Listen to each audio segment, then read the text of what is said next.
ठरलं तर मग मालिकेच्या महा एपिसोडमध्ये जबरदस्त ट्विस्ट आपण आता पाहणार आहोत। तर मधुभाऊंच्या केसमध्ये अर्जुनच्या हाती प्रियाच्या विरोधात खूप मोठा पुरावा लागणार आहे। अर्जुनच्या हाती जी व्हिडिओ लागणार आहे त्यामुळे प्रियाला खूप मोठा त्याचा फटका बसणार आहे। रिक्रिएशनच्या दिवशी प्रियाच्या 2 चुकीची वाक्य अचूकपणे पकडत अर्जुन प्रियाचा खोटारडेपणा सिद्ध करणार आहे। अर्जुनकडे मधुभाऊंना निर्दोष सिद्ध करत प्रियाला जेलमध्ये पाठवण्यासाठी हाती पुरावे असणार आहेत आणि इथून पुढे मालिकेला मनोरंजक वळण लागणार आहे, कारण साक्षीला वाचवण्यासाठी प्रियाने खूप काही खोटारडेपणा केलेला असतो। साक्षी जेलमध्ये नको जायला, त्यामुळे मधुभाऊवरती खूप काही घाणेरडे आरोप करत मधुभाऊनेच खून केल्याचा आळ प्रियाने त्यांच्यावरती ढकललेला असतो।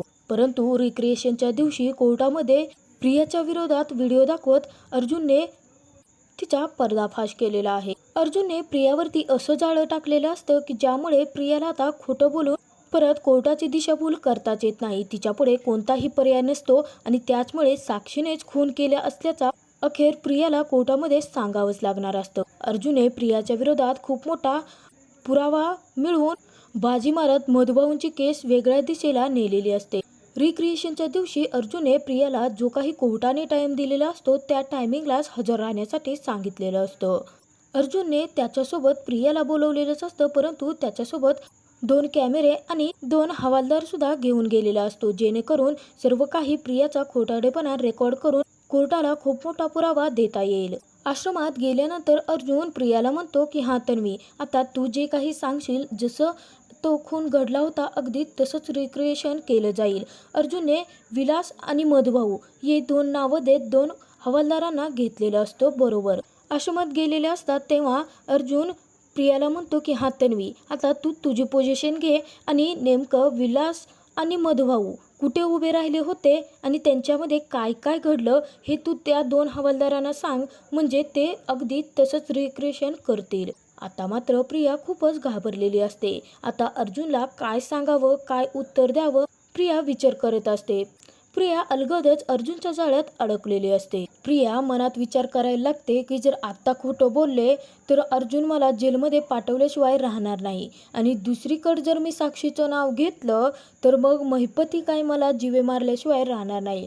आता प्रियाने दोन्ही दगडावरती पाय ठेवलेले असतात आणि दोन्ही दगडापैकी एका दगडातून जरी तोल गेला तरी पण प्रियाचा काहीच खरं राहत नाही। प्रिया विचार करते, नाही, मी आता जे काही असेल ते खोटंच बोलणार। मी हेच सांगत राहणार की मधुभाऊच खुनी आहेत आणि त्यांनीच खून केला आहे। परंतु मूर्ख प्रियाला हेच माहीत नसतं की पुढे जाऊन अर्जुनच्या हाती खूप मोठा प्रियाच्या विरोधात व्हिडिओ लागणार आहे आणि इथूनच प्रियाच्या खोटारडेपणाचा पर्दाफाश होण्याची सुरुवात होते।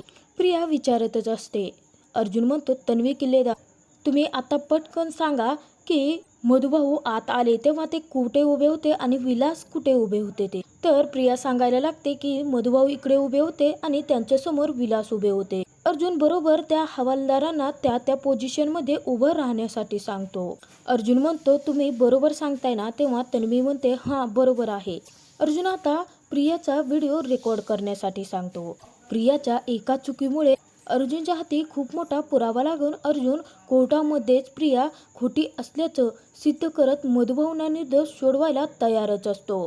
प्रिया सांगितल्यानंतर तिकडे मधुभाऊ आणि विलास म्हणजे ते जो 2 हवालदार असतात त्यांच्यामध्ये भांडणं व्हायला सुरुवात होते। ते एकमेकांच्या अंगावरती धावून जातात।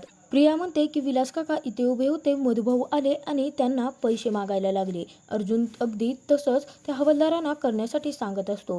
तेव्हा अर्जुन म्हणतो, मग तुम्ही मिस तन्वी किल्लेदार तुम्ही कुठे उभे होता? तर प्रिया सांगते की मी मधुभाऊंच्या मागे उभे होते। तर अर्जुन सांगतो, ठीक आहे, तुम्ही तिथे जाऊन उभं राहा। प्रिया पुढे सांगायला लागते। प्रिया म्हणते की विलास काका आणि मधुभाऊ या दोघांमध्ये वादावाद चालू झाली होती आणि त्याच वादामध्ये मधुभाऊने बंदूक काढली होती आणि विलास काकावर त्यांनी गोळी झाडली। अर्जुन म्हणतो, 1 मिनिट, जर तू त्यांच्या पाठीमागे उभी होतीस तर तुला कसं कळलं की मधुभाऊने बंदूक काढली आहे आणि ती बरोबर विलासवरतीच चालवली? प्रिया म्हणते, नाही, मला वाटतं की मी तिकडे उभे होते। अर्जुन खूपच चिडतो आणि म्हणतो, मिस तन्वी किल्लेदार, एकदाच ठरवा की तुम्ही नेमक्या होते कुठे? अर्जुन म्हणायला लागतो, तुम्ही कोर्टात मला सांगितलं होतं की तुम्ही टेबलाच्या पाठीमागे लपला होतात, परत तुम्ही मला म्हणला होतात की तुम्ही कपाटाच्या पाठीमागे लपला होतात, नेमक्या लपलात तरी कुठे होतात? अर्जुन त्या कपाटाकडे जातो आणि बोट करत म्हणतो, इथे तर तुम्ही उभेच राहू शकत नाही कारण जागा थोडी आहे आणि हे कपाट तर आत्ता हलवलं गेलेलं नाही आहे, कारण ही खुनाची रिक्रिएशनची जागा आहे आणि इथे कोणाला काहीच हलवू दिलेलं नाही आहे. मग तुम्ही लपलात तरी कुठे होतात? परत एकदा मिस तन्वी किल्लेदार, तुम्ही आठवून बघा की तुम्ही कुठे होता आणि बरोबर आम्हाला एक्झॅक्ट ती जागा सांगा, कारण आपल्याला तसंच्या तसं रिक्रिएशन करता येईल. परत एकदा आठवा तुम्ही. अर्जुन जरा गोडी गुलाबीनेच प्रियाला आपल्या जाळ्यात घेत असतो. प्रिया खोटं बोलते हे पक्क अर्जुनला ठाऊकच असतं. इथेच अर्जुन डोक्याचा वापर करतो आणि प्रियाला म्हणतो की तन्वी, तू जर आता खरं नाही सांगितलंस म्हणजे रिक्रिएशन जर करता नाही आलं तर मग तू जेलमध्ये जाऊ शकते आणि मग मी मधुभाऊंना निर्दोष सोडवू शकतो.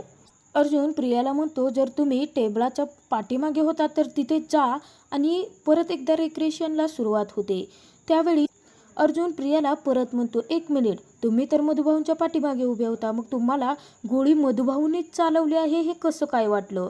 इथून तर दिसू शकत नाही कारण तुम्ही पाठमोऱ्या उभ्या आहात ना. तेव्हा प्रिया म्हणते, नाही, मला गोळीचा आवाज आला. अर्जुन प्रियाला शब्दात पकडतो आणि म्हणतो, अहो तन्वी, तुम्ही गोळीचा आवाज ऐकला आहे खरं, परंतु ती गोळी बरोबर मधुभाऊंनी चालवली हे कशावरून म्हणताय तुम्ही? आता मात्र प्रिया प्रचंड घाबरून गेलेली असते. हे सर्व काही व्हिडिओ रेकॉर्डिंग सुरूच असतं आणि प्रियाचं ततपप करणं सुद्धा सुरूच असतं. प्रिया इतकं खोटं बोलत असते की त्यामुळे अर्जुनला सुद्धा तिची चिडी यायला लागलेली असते.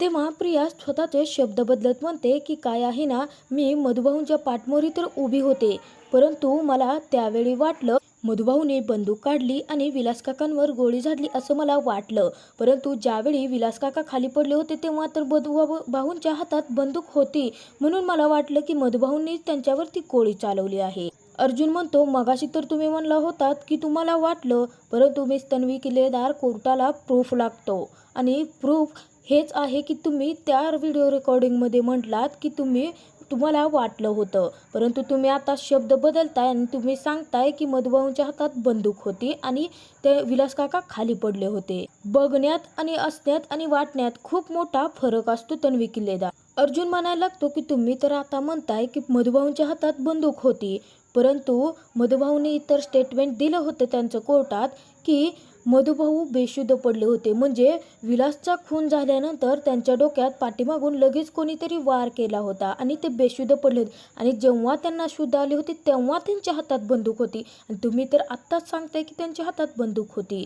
अर्जुन परत एकदा प्रियाला स्वतःच्या शब्दाच्या जाळ्यात अडकवतोच. अर्जुन म्हणतो, एक मिनिट, परंतु तुम्हाला कसं माहिती की मधुभाऊचे पिस्तूलवरती फिंगरप्रिंट होते आणि फिंगरप्रिंट मधुभाऊचेच होते हे तुम्हाला कोणी सांगितलं? कोर्टात तर अजून तसं काही प्रूफ केलेलं नाहीये आणि कोर्टापुढे हे मांडलेलं सुद्धा नाहीये.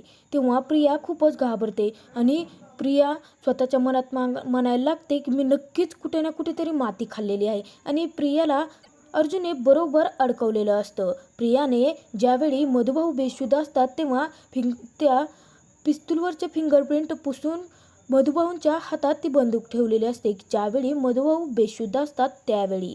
म्हणजे तन्वी किल्लेदार, आपण फॉरेन्सिक रिपोर्टचे लॅबमधले जे काही रिपोर्ट्स आहेत फिंगरप्रिंटचे ते आपण अजून कोर्टामध्ये दाखवलेलेच नाही आहेत. तुम्ही कशावरून म्हणताय की मधुभाऊंचे फिंगरप्रिंट तिथे होते? तेव्हा प्रिया म्हणते की मला असं वाटलं.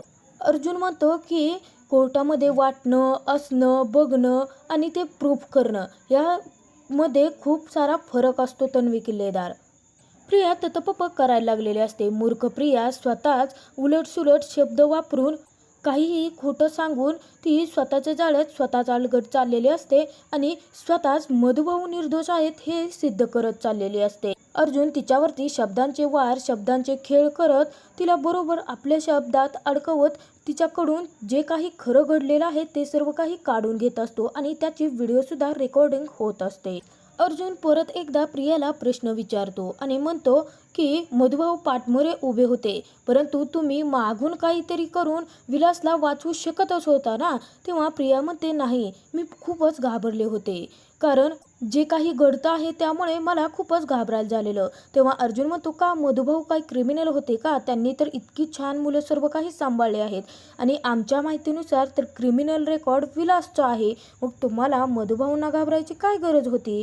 अर्जुन म्हणायला लागतो की आणि आल्या तुम्ही म्हणलात की मधुभाऊ विलास काकांवरती दात खाऊन गेले होते. मग तुम्ही जर पाठमोऱ्या उभ्या होता तर दात खाल्लेले मधुभाऊने तुम्हाला कसे दिसले असते? प्रिया अचूकच अर्जुनच्या शब्दात अडकत चाललेली असते आणि स्वतःच मधुभाऊंचा निर्दोषपणा सिद्ध करत चाललेली असते. सायली तिकडे देवी आई पुढे हात जोडून देवी आईला साकडं घालत असते मधुभाऊंना निर्दोष सोडवण्यासाठी.